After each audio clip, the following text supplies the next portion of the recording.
तो हेलो दोस्तों, आइए सिंपल सा एक छोटा सा टॉपिक है जिसको हम समझ लेते हैं बहुत इजी शब्द में, बहुत इजी भाषा में। ठीक है, जिसको हम लोग आज समझने वाले हैं उसका नाम है रंध्र।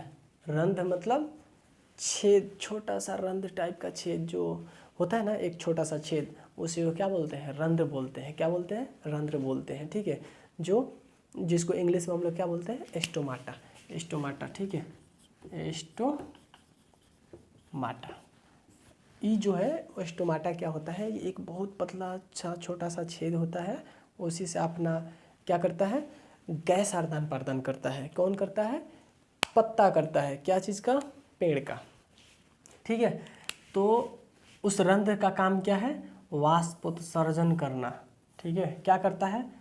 रंध्र का काम क्या है? वाष्प उत्सर्जन करना।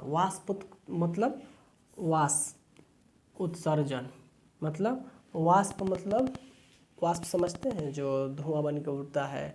खाना बनाते टाइम जब अधन सनसनाने लगता है तो उसमें से पानी जो निकलता है उसी को क्या बोलते हैं? वाष्प बोलते हैं। वाष्प आप अच्छा तरह से जानते होंगे। ठीक है, तो वाष्प जो है, वाष्प उत्सर्जन। उत्सर्जन मतलब बॉडी से बाहर कुछ करना, कहीं चीज़ से मतलब बाहर निकलना।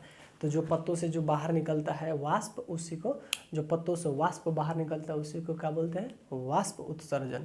रंध्र मतलब स्टोमाटा। रंध्र मतलब छेद, जो छोटा सा एक छेद है उसी को रंध्र कहते हैं, उसी को इंग्लिश में स्टोमाटा कहते हैं।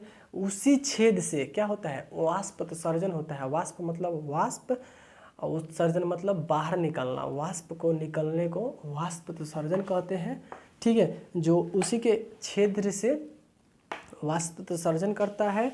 दूसरा का गैसों का आदान प्रदान करता है। गैसों का आदान प्रदान करता है, इसका मतलब क्या हुआ? कार्बन डाइऑक्साइड लेना, ऑक्सीजन को छोड़ना। किसके माध्यम से? ये रंध्र के माध्यम से, इंग्लिश में स्टोमाटा के माध्यम से। ठीक है, वाष्प उत्सर्जन को पोटोमीटर से मापा जाता है। क्या चीज़ से? ये आपका मोस्ट इम्पोर्टेंट है।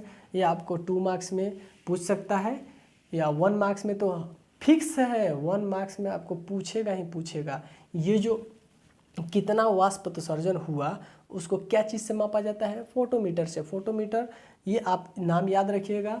ठीक है, ये फोटोमीटर आपको नाम याद रखना है हर हाल में, ये मोस्ट इम्पोर्टेंट है। जो वाष्प उत्सर्जन क्रिया होता है उसको क्या चीज़ से मापा जाता है? एक बार मेरे साथ बोल दीजिए, फोटोमीटर से। क्या चीज़ से? फोटोमीटर से। अब जानते हैं कि वर्षा क्यों होती है? वर्षा क्यों होती है? इसी के कारण वर्षा होती है। जिधर जहाँ ज़्यादा पेड़ पौधा होता है वहाँ ज़्यादा वर्षा होता है, जहाँ पेड़ पौधा नहीं होता है वहाँ वर्षा नहीं होता है। जैसे दुबई, राजस्थान, ये सारा इलाका जो है, ये यहाँ पे पेड़ पौधा नहीं है, वहाँ बारिश नहीं होती है। ठीक है, तो यही जहाँ पेड़ पौधा ज़्यादा होता है वहाँ ज़्यादा वर्षा होती है। क्यों होती है? वहाँ वाष्प उत्सर्जन ज़्यादा होता है। ज़्यादा होने के कारण जो जाकर ऊपर क्लाउडनेस बनाता है, बादल बनाता है, इसी की वजह से हमारे फिर वापस धरती पर बारिश होने लगता है। किसके वजह से? अगर पूछेगा क्वेश्चन में, ऑब्जेक्टिव में या जहाँ भी पूछे, आपको अगर पूछेगा कि वर्षा किसकी वजह से होता है, तो वाष्प उत्सर्जन के कारण होता है। किसके कारण होता है वर्षा? वाष्प उत्सर्जन के कारण होता है। आप समझ गए, ऑब्जेक्टिव आपका रेडी हो गया। ठीक है, भूलना नहीं है। जो वाष्प उत्सर्जन कितना हुआ, कैसे हुआ, ये जो मापा जाता है उसका नाम क्या है? फोटोमीटर। ठीक है, फोटोमीटर से मापा जाता है। दूसरा का वर्षा होने का कारण क्या है? वाष्प उत्सर्जन। जहाँ जितना ज़्यादा वाष्प उत्सर्जन होगा उतना ही ज़्यादा बारिश होगा। ठीक है, ये आपको बहुत सारा क्वेश्चन घुमा के पूछा जा सकता है कि वर्षा ज़्यादा होने के लिए क्या चीज़ होना ज़रूरी है? वाष्प उत्सर्जन होना ज़रूरी है। वर्षा नहीं होने का कारण क्या है? वाष्प उत्सर्जन बहुत कम हो रहा है, इसलिए बारिश नहीं हो रही है। ठीक है, घुमा घुमा के बहुत सारा क्वेश्चन हो सकता है। तो नेक्स्ट वीडियो में, तब तक के लिए गुड नाइट। अभी 2 बज गया है पढ़ाते पढ़ाते। ठीक है, तो 2 बजे रात में हमको अब नींद भी आ रहा है, तो चलते हैं, हम सोते हैं। तब तक के लिए good night, take care, bye bye.